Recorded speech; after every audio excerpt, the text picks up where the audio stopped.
आपण काय गोळा केलं याच्याहून आयुष्याची उंची ठरते. जगज्जेता सिकंदर युरोप नावाच्या शहरातून, मॅसिडोनिया नावाच्या राज्यातून, त्या युरोप नावाच्या खंडातून, मॅसिडोनिया राज्यातून, ॲथेन्स नावाच्या शहरातून जेव्हा जग जिंकायला निघाला तेव्हा त्याने विचारलं होतं आईला, आई तुझ्यासाठी काय आणू? तर आईने सांगितलं होतं, बाळा माझ्यासाठी गंगा नावाच्या पवित्र नदीचं पाणी आण. त्याचा मित्र होता ॲरिस्टॉटल, अरस्तू, तत्वज्ञ होता, फिलॉसॉफर होता. त्याला विचारलं त्याने, मित्रा मी जग जिंकायला निघालो, काय आणू? मित्राने सांगितलं होतं तू माझ्यासाठी भगवद्गीता नावाचा ग्रंथ आण. तो जेव्हा त्याच्या बायको जवळ गेला तेव्हा त्याच्या बायकोने, तिचं नाव होतं कार्नेलिया, सुंदर होती फार, 20 वर्षांची मुलगी बायको. तर त्या 20 वर्षांच्या बायकोला त्याने विचारलं तुझ्यासाठी मी काय आणू? तेव्हा बायकोने सांगितलं होतं तुम्ही माझ्यासाठी दागिने आणा. बाय माणूस आहे की नाही, सोन्यात जीव, महिला मंडळाचा जीव सोन्यात राहतो. 2 सोन्यात, एक तिचा सोन्या, लेकरू तिचं, आणि गळ्यातलं सोनं. माझ्यासाठी दागिने आणा. आणि सगळ्यात शेवटी तो त्याच्या गुरुजवळ गेला. गुरुचं नाव होतं सुकरात, सॉक्रेटिस. गुरुजी मी जग जिंकायला निघालो, काय आणू?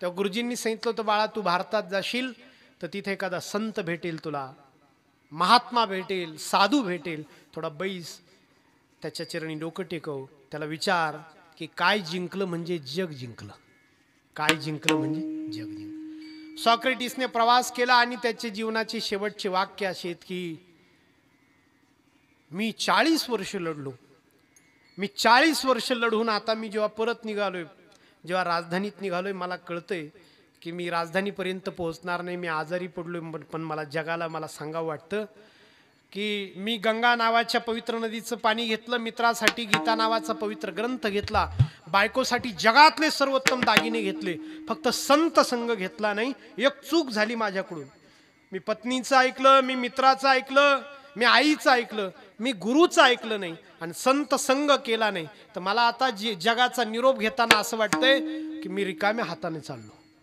मी काही सोबतच घेतलं नाही. लाया था क्या सिकंदर दुनिया से ले चला क्या, या हात दोनों खाली बाहर कफन से निकले.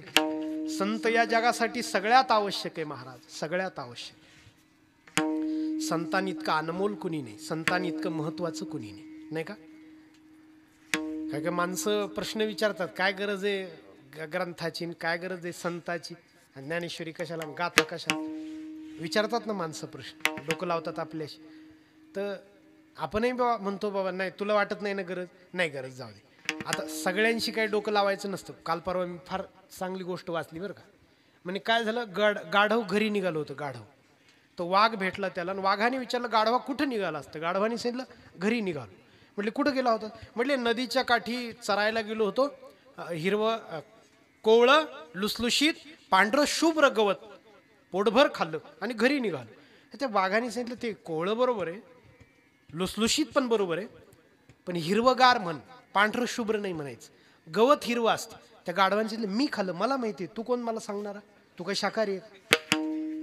तो आमचा प्रांत आहे, मला माहिती, मी पांढरं शुभ्र गवत खाऊन घरी चाललो. त्या वाघाने सांगितलं हिरवं म्हण. म्हटले म्हणणार नाही, तर मी खाल्लंय, मला माहिती आहे, तर मला काही दिसत नाही का काय? शेवटी भांडण राजाकडे गेले.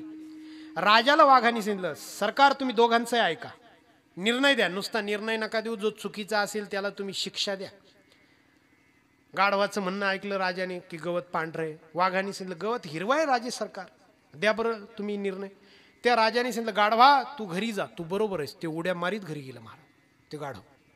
तर त्या वाघाने सांगितलं राजे साहेब तुम्हाला कमीत कमी तुम्हाला तरी माहिती नाही का गवत हिरवं असतं? म्हटले मला माहिती गवत हिरवं असतं. अरे गवत हिरवं असतं हे जर तुम्हाला माहिती आहे तर ते गाढवाला तुम्ही घरी पाठवलं, ते उड्या मारीत घरी गेलं. मला म्हटले तुला जेल आहे 6 महिन्याची. आता कमाल आहे मोठी, म्हणजे गवत हिरवं असतं त्याला घरी पाठवलं आणि मला जेल का, वाघाला जेल का? तर त्या राजाने सांगितलं तुला जर माहिती आहे की गवत हिरवं असतं तरी पण तू गाढवाच्या नादी लागला म्हणजे हा गाढवपणाच आहे तुझा, ही चूकच आहे तुझी. तुला जर माहिती आहे की बाबा गवत, तुला जर माहिती आहे की तू डारकाळी फोडल्यावर जंगल शांत होतं, समोरचा डोळे पांढरे करतो, तरी पण तू त्याच्या नादी लागणं म्हणजे चूकच आहे ना तुझी.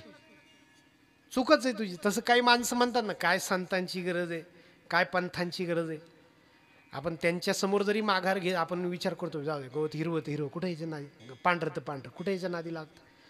पण मायबाप संतांची गरज मात्र मनाने ओळखावी. संत सगळ्यात आवश्यक आहे बरं. जगण्यातला अनमोल अनमोल आणि अनमोल पैलू म्हणजे संत आहे. तेची माझे करीती सगळ, तेची माझे करीती सगळ, करीती सगळ, करीती सगळ,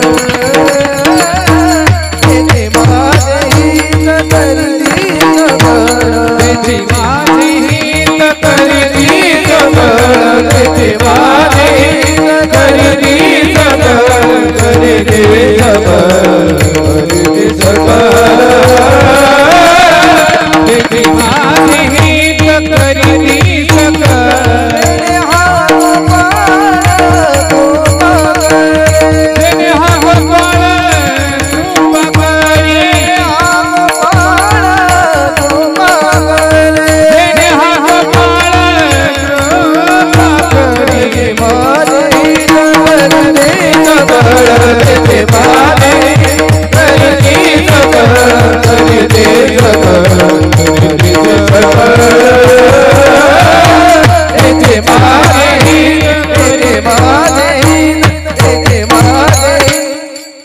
संत संघामध्ये ताकद असते, ताकद सामर्थ्य असतं संत संघामध्ये.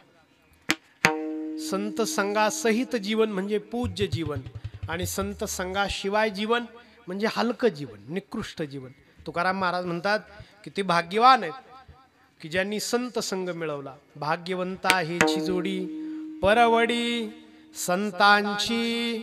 महाराजांचं सांगणं आहे की अशा भाग्यवंताच्या घरी जे धन जमा होतं संत संघाने, ते धन आहे पांडुरंग रूपी धन. धन घरी पांडुरंग, धन घरी पांडुरंग, धन घरी पांडुरंग, धन घरी पांडुरंग, हो धन घरी पांडुरंग, धन घरी पांडुरंग, धन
घरी पांडुरंग,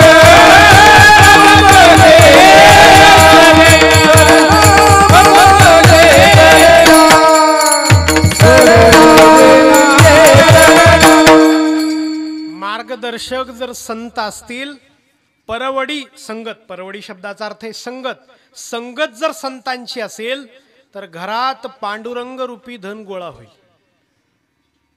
भाग्यवंता हेची जोडी परवडी संतांची, परिणाम धन घरी पांडुरंग.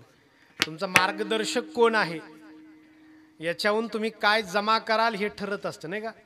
माझी चुलत बहीण परदेशात आहे आपली दुर्वा, तर फोन तिचा आला की मी तिला विचारत असतो कसं काय जीवन तिकडचं काय भारी. तर तिच्याकडून मला त्या दिवशी फार चांगलं एक गोष्ट कळाली की अमेरिकेमध्ये एक नोकरी आहे.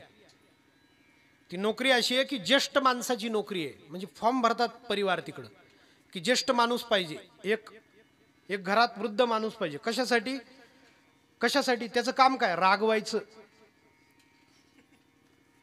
काय करायचं नाही, का उशिरा आलात, झोपला का नाही, टीव्ही बंद करा, मोबाईल, हे त्याने फक्त रागवायचं. नोकरी आहे ती. म्हणजे जाहिरात देतात. आपल्याकडे जर असा काही जॉब निघाला तर चंगराचंगरी होईल. म्हणजे ते फॉर्म भरायला चंगराचंगरीच होईल नाही का. आहे तसा जॉब आहे अमेरिकेमध्ये. मला ती सांगत होती की अशी आपण जाहिरात द्यायची, आम्हाला असा असा माणूस पाहिजे ज्येष्ठ घरातला.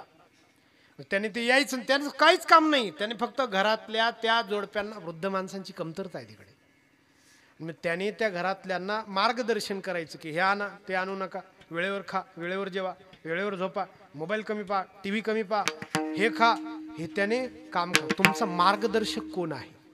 आणि जेव्हा मार्गदर्शक कमी होतो तेव्हा ती अशी नोकरी निघते की आम्हाला आपण भारतातली माणसं आहोत, भाग्यवान आहे आपण की आपल्याला मार्गदर्शक संत आहे महाराज, आहे की नाही.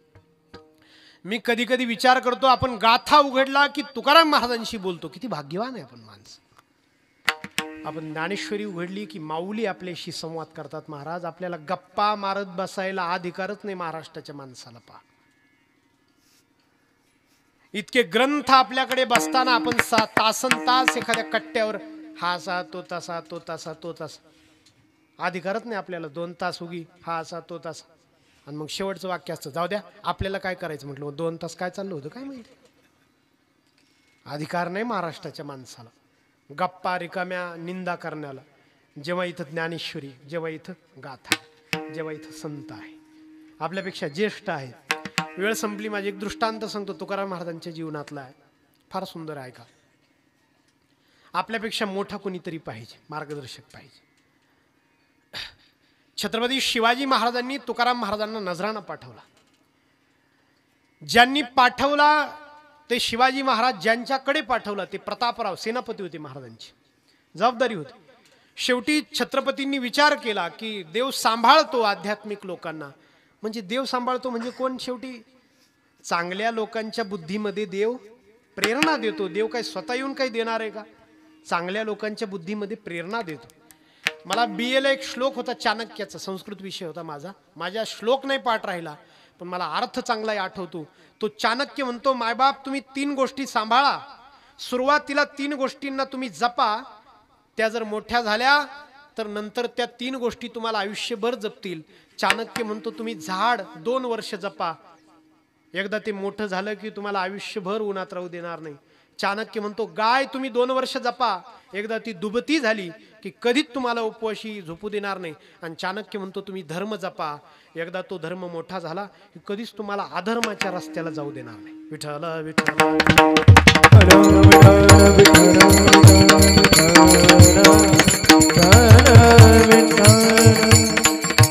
छत्रपतींना वाटलं आपण धर्म जपला पाहिजे. मग धर्म जपायचा म्हणजे धर्म काही दिसत नाही, धर्म जपायचा म्हणजे धार्मिक माणसं जपायची, म्हणजे धर्म आपोआप जपला जातो.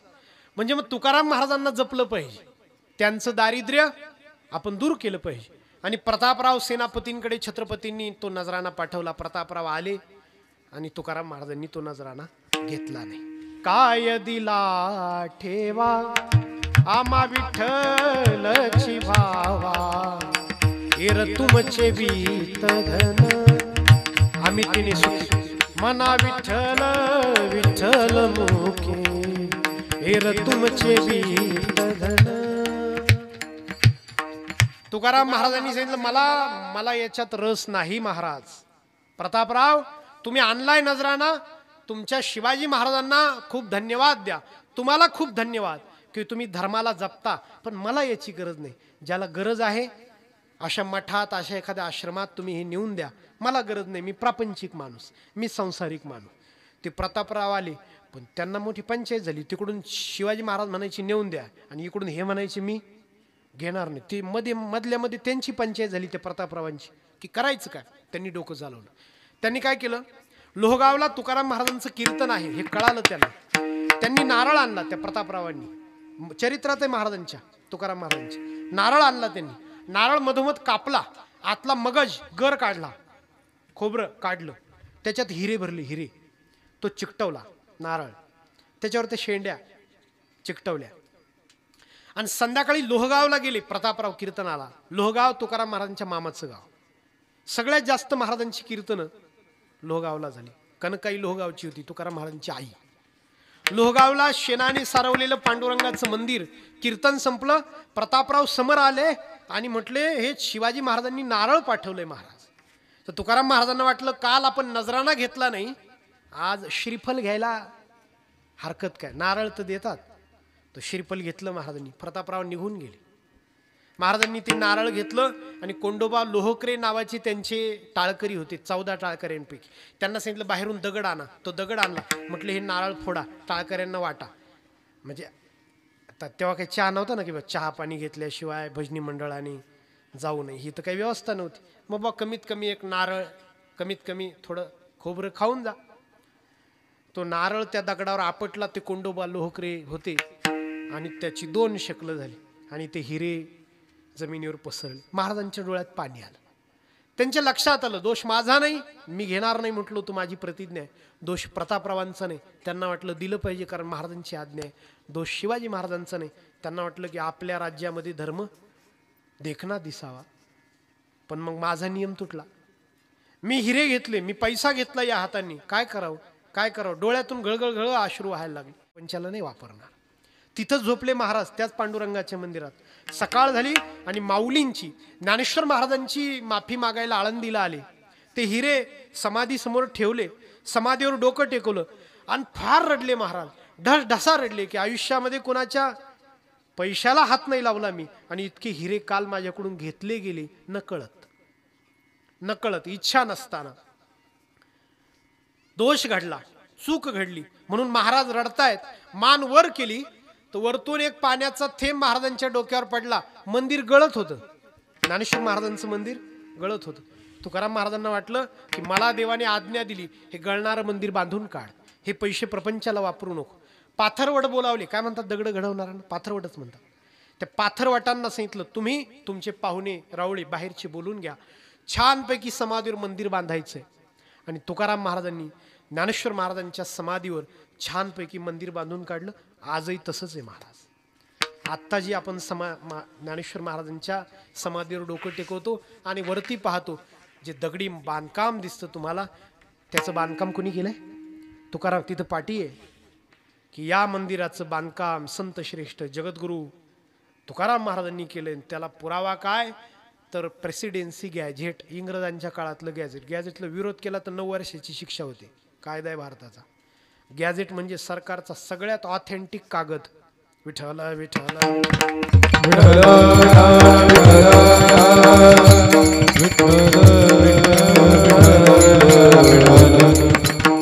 मोठा कुणीतरी असावा. एवढे मोठे तुकाराम महाराज आहेत, आकाश आहे एवढे, पण तेही माऊलींना म्हणतात तुम्ही माझ्यापेक्षा मोठे आहेत. तुमची संगत आहे मला माऊली, करा क्षमा अपराध महाराज तुम्ही सिद्ध.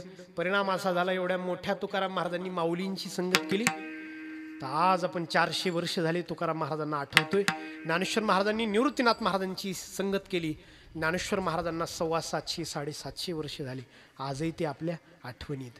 तुमचा मार्गदर्शक कोण आहे, तुम्ही संगत कोणाची केली, याच्यावरून तुम्ही काय जमा करता हे ठरतं. आणि तुम्ही काय जमा करता याच्यावरून तुमच्या जीवनाची उंची ठरत असते. उंची.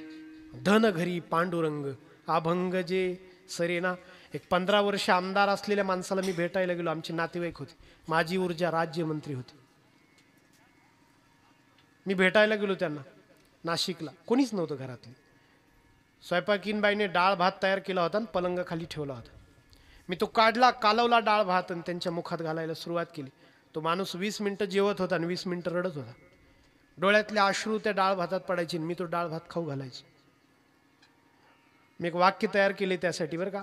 मी असं म्हणत असतो, प्रसिद्ध माणसांना तुम्ही स्टेजवर भेटू नका. सेल्फी आपण म्हणतो ना, सेल्फी द्या द्या. तोही म्हणतो आता घे तुझी तावडी सापडलोच आता घे काढून. पण मग प्रसिद्ध माणसांना तुम्ही स्टेजवर नका भेटू. प्रसिद्ध नेते अभिनेते ॲक्टर अभिनेत्री यांना तुम्ही स्टेजवर नका भेटू. त्यांना तुम्ही त्यांच्या शेवटच्या काळात हॉस्पिटलच्या बेडवर भेटा. म्हणजे तुम्हाला कळेल की बाबा काय कमावलं पाहिजे आयुष्यामध्ये, काय कशाला आपण कमी महत्त्व दिलं पाहिजे आणि कशाला आपण जास्त महत्त्व दिलं पाहिजे. तुकाराम महाराज म्हणतात संत संग करा म्हणजे अभंग रूपी धन घरातील धन घरी